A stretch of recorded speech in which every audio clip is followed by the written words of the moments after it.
PFL Bellator merge, Professional Fighters League dumbasses acquires Bellator MMA to change the MMA landscape. Yeah, they're changing it by making it less competitive. There are less big promoters out there now. You're going to have to sign contracts with the same people. The promotion made the announcement on Monday after Bellator completed its final event with Showtime over the weekend. This is all this ramblings that was going on last week. Bellator MMA is under new ownership. PFL announced on Monday that it had purchased the promotion from Paramount to create a stronger competitor to the UFC. The promotion was sold and Paramount received a minority stake in the new company that was formed. Bellator 301 went down this past Friday, marking the promotion's final event on Showtime. And under Paramount Global ownership, rumors have swirled for months that the promotion was for sale. Rumors of PFL making the move increased earlier in 2023 when the promotion received $100 million investment from Saudi Arabia Public Investment Fund. It's a thing, you guys, I want you to pay attention to. PFL and a lot of these promoters are getting big money investors. There's a lot of money coming from outside. I have a feeling that ONE FC or ONE Championship has a lot of dirty money. It looks like there's a lot of dirty money coming in. It's like that's a criminal enterprise that's washing money. You don't know what the viewership is. They have access to billions of people in Asia, but like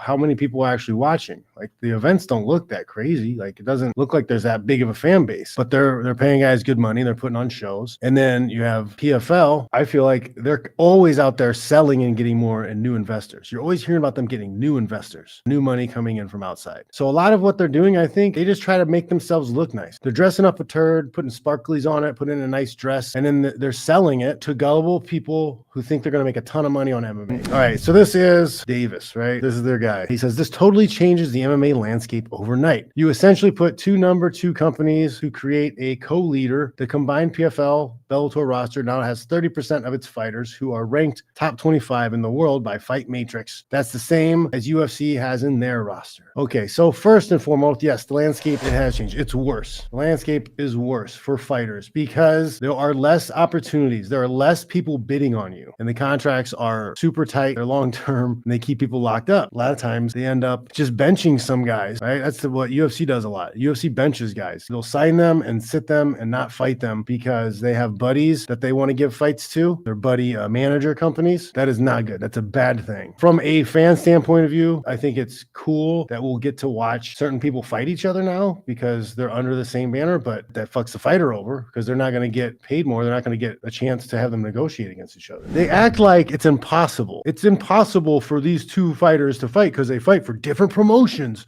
Oh, darn it. They'll never be able to fight. Dumbass. Just co-promote a show. Suck it up. That's a good question. Michael Gillette says, who loses more money, PFL or ONE FC? I think like their business model isn't to make money from the fights. I've said this before. I don't think a lot of these promoters are trying to make money through viewership. They're trying to get investors to overspend, and then they're getting sponsors. But the sponsors, I don't think, work out that well because I don't see that big of a return. Man, I follow all the social medias of these promotions. I didn't even know PFL. I knew the deal went down. I knew this merger happened, but I didn't even know they had an event. I didn't know they had an event until like Saturday morning because we were looking to see if there was any fights anywhere to watch. And we were thinking, oh, there might be a PFL this weekend. I think I saw something about that or whatever.